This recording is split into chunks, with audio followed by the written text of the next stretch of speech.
பார்க்க போறேங்க. ராணி அம்மாவுக்கு என்ன கொண்டு போறீங்க?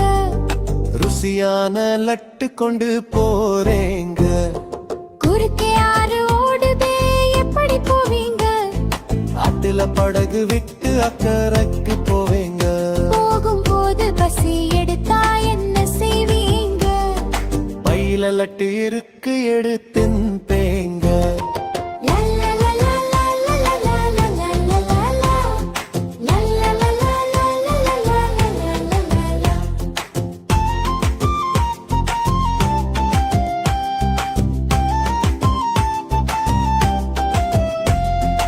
ஏரோபிளேன் மிஸ் ஆனா என்ன செய்வீங்க? பறக்கும் கம்பளி விரிச்சு பறந்து போவேங்க. ராணி அம்மா தூங்கிட்டா என்ன செய்வீங்க? காலிங் பெல் அழுத்தி எழுப்பி விடுவேங்க. லட்டுவ சாப்பிட்டு ராணி என்ன சொல்வாங்க?